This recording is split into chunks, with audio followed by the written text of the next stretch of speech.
All right.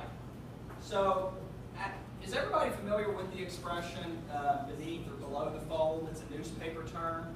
You know, you might even have a front page article somewhere, but when it's folded, you've got those not as important stories below the fold of the newspaper. And so I want to show you how there are a lot of features on here that are a bit hidden. I want to take you through it one at a time. I'm just going to show them to you all in one lump, and then we're going to get our iPads out, and one by one, we're going to try to go through the checklist and do them on our own iPad. Okay, so really this is, for all intents and purposes, the only driving that we're going to be doing today, learning how to drive.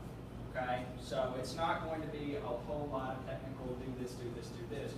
But there are some features in here that are kind of hidden that I think you need to know about. All right. So the first thing I'd like to show you, and again, we're going to be doing these together. So I want to do all of them for you at once. Then we'll jump in and do it as a team. But there is a feature called Notification Center. And it's accessible by, basically, we call that the bezel right there, the black frame around the iPad. If you put your finger on the bezel and slide down where the clock is, you'll see this center come up here that tells you everything from today's date to the weather. If you have an iPhone, it'll even tell you how long it'll take to get home with current traffic conditions, okay? That's iPhone only. But, so you got the weather here, you got most recent calendar events. Yeah, you see America versus Germany there, 12 o'clock for the World Cup. And so you're able to scroll through there. It even gives you insight into what tomorrow looks like. I don't have any events on this particular calendar for that. But Notification Center is important because not only for this screen right here, but the second screen that you see up here. Because we all get those notifications that pop into the top of our iPad, they slide in, or they're on the lock screen, and you're like, heck, I don't have time to read these 16 messages as soon as I just open the iPad. So you usually just unlock, and if you don't know this area, this could be out of sight, out of mind. Some important notifications that could come in that you might be missing if you don't know where this is at. One of the biggest I can think of is app updates. With iOS 7, which is came out last fall. It's the update to it's what made it so pretty, much more brighter and colorful, right? Which is the first time they did that in 7 years. Totally changed the operating system, or the UI of the operating system. You can now do automatic app updates, which is super, super cool. All right. So you can, in the background, before we had to go to the App Store, get updates, and wait as 68 app updates go through. You don't have to do that anymore, but sometimes it can surprise you. All of a sudden you enter into an app and you're like, this isn't what I remember. All right?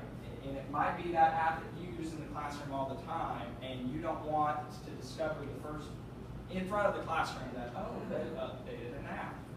So Notification Center, you can get those updates.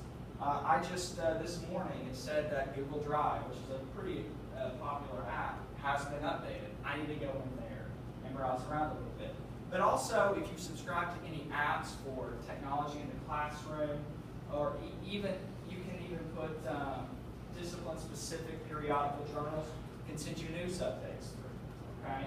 So there's a whole lot that you can do here that I believe that will be able to help you out in the classroom. But there's another kind of hidden area, and this is an important one, especially as we start to talk about the AirPlay and AirServer, but I'll cross that bridge when we get there.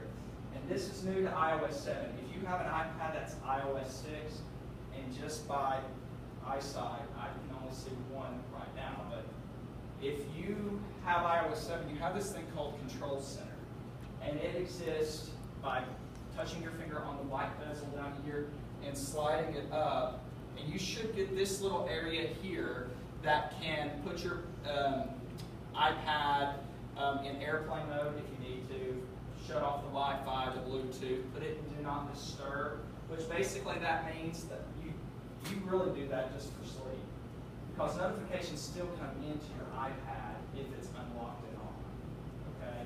Which that's a little misleading. And also orientation lock is right there.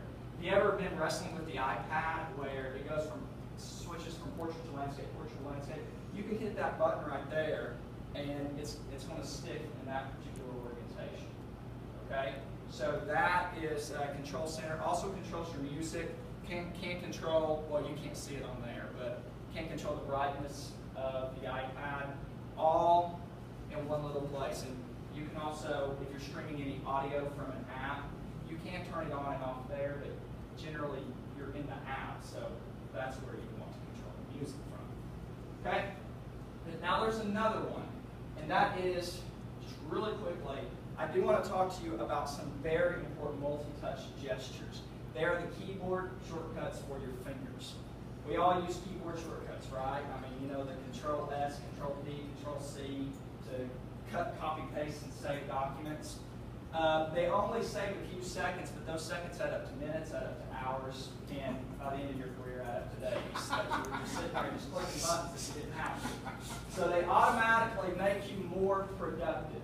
All right, but two of the ones that I want to show you for sure, I'm just going to pick a random app. And if they're already enabled by default on your iPad, unless you accidentally went to the settings and turned them off.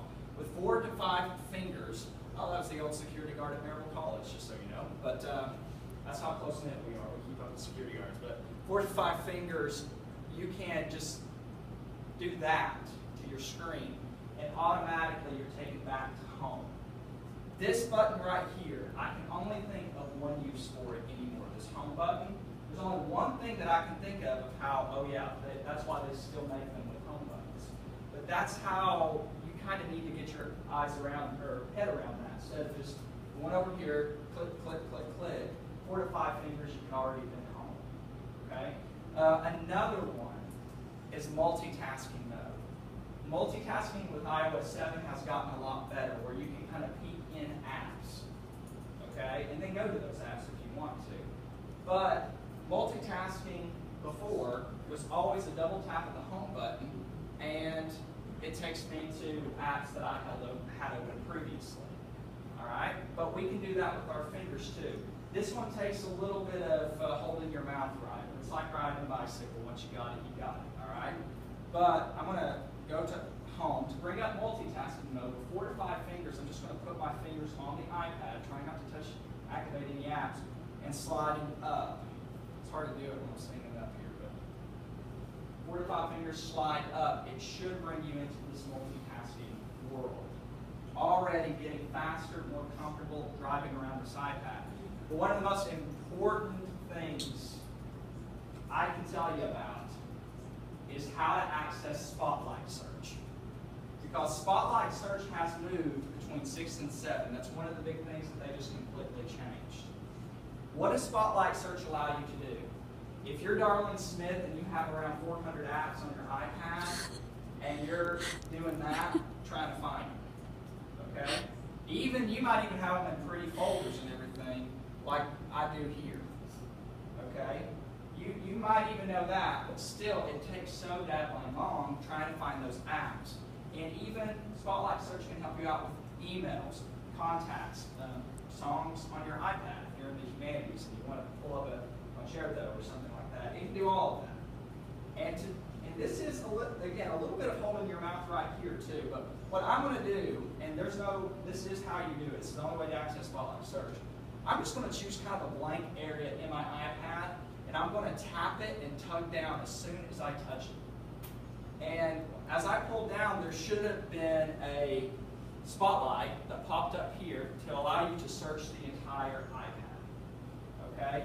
Again, this one right here, poor David, it's taken him for a while to get this. That's why the 3. But let's see, what app? I'm just going to go ahead and start typing away, and let's see. I'm just going to start typing in Walter State. And I start typing in Walter State, and automatically the app for Walter State pops up first that I have installed on my iPad. I have a friend named Walt that popped up. Got Lori Campbell and a lot of my contacts here at Walter State popping up. Any songs I had about, okay, don't judge me by some of my music. My wife and I share the same music library. Don't judge me with Katy Perry right there, okay?